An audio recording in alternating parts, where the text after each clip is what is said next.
one thing that we sort of have in common is that, a lot of our friends now are getting to the stage in their lives when they're starting to experience significant sort of life trauma in their immediate family. Yes. Parents getting seriously ill or dying, things like that. And whereas you and I have had, and I'm not saying we're the only ones by any means, but we're definitely in the minority in terms of having had significant loss already, like when we were much younger. Right. My parents died when I was 25 or 6.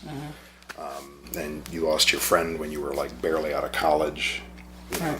And what's weird is that in many ways, I don't feel like I have anything to offer any of my friends that are experiencing that now, 20 odd years later, because it sucked when it happened. Yeah. And completely. It's not like I didn't have some kind of Zen awakening from it. Mm-hmm. Because it still sucks that my parents aren't around to share, life revelations with, or to go cry to when I can't, figure something out. Yep. And so I feel like I don't have anything to say. Well, it's funny in that, because I know exactly where you're coming from, because my mother, it's one of those things where my mother is one of the youngest out of, a large family. My dad's one of the oldest out of a large family. So with that comes a lot of death. Yeah. There's a lot of funerals mixed in there. And my favorite uncle, he passed of cancer, and I was there. I was there when he died. And he wanted to make sure I was there to help him in the hospital and all those things. And what's incredibly strange to me is how everyone deals with it so differently. Mm-hmm. Like his older brother, who was like his idol, decided to pretend like it wasn't really happening. So people would call the hospital, and this is like days before my uncle passed, and his brother was saying things like, "Oh, don't worry, you don't have to come here. He's doing great." He was up. He got up and he was walking around. He didn't leave that fucking bed. He's telling people he was walking around. He was watching TV, wow. And he just was so completely like, in his mind, everything was going to work out. And where I just chose to be like honest with people.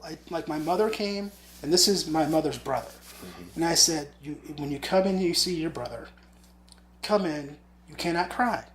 If you cry in the room, we're kicking you out. This was instructions from my uncle. Mm-hmm. And she came in, she sat down for 5 minutes, started boo-hooing, we kicked her out. It's...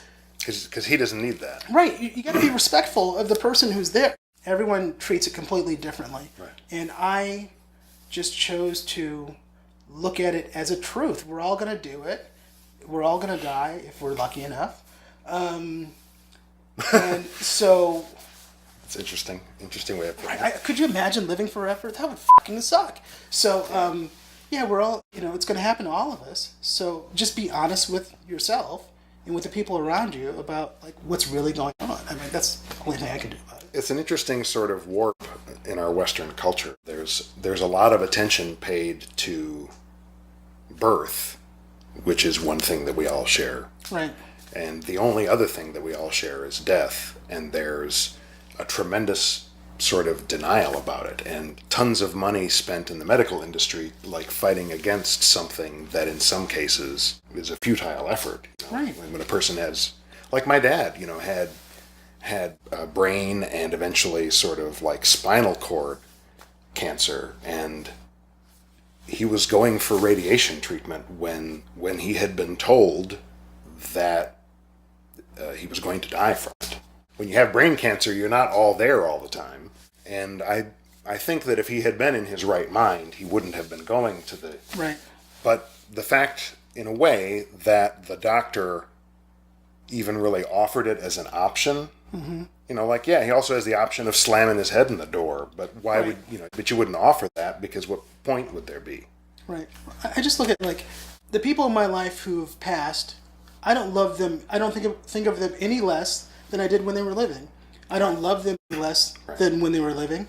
So what's the big fucking deal? It's like the people who are close to me that died, I'm sad that they're no longer here, right. but I'm happy that I got the time to really love them.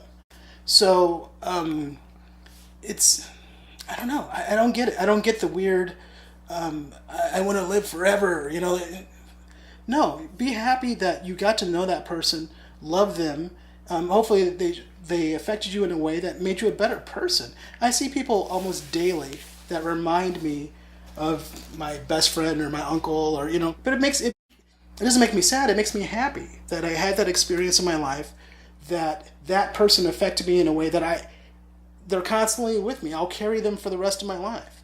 So it doesn't matter if they're, you know, where they are. They're with me, you know, so, yeah. That's cool. Yeah. While I was in California, Ron Goldman, who I went to junior high and high school with, was killed by OJ. So I was in California. I never knew that. Yeah, I was living in California, and I had a friend of mine call me in California, like, Vince, turn on the TV right now. And I'm like, why? I turn on the TV, and they're showing my high school graduation. So they're like, Kelly Gonzalez, and I see my buddy Kelly walking down the aisle, and I'm like, why are they showing our graduation? They're like, Ron Goldman, and my buddy Fran on the phone's going, OJ killed Ron! And I'm like, what the fuck are you talking about? How did I never hear this? What are you talking about? OJ killed Ron. So then I'm watching, you know, I turn on the TV and they're showing, you know, it's the Bronco, the white Bronco. Right. And they're showing pictures of Ron, and Ron now is like buff. He's like, ah! You know, and he wasn't like, the last time I saw him, he wasn't big like that. You know, I was like, wow. Anyway, so that has nothing to do with anything, but that was just one of the weird things that happened when I lived in California.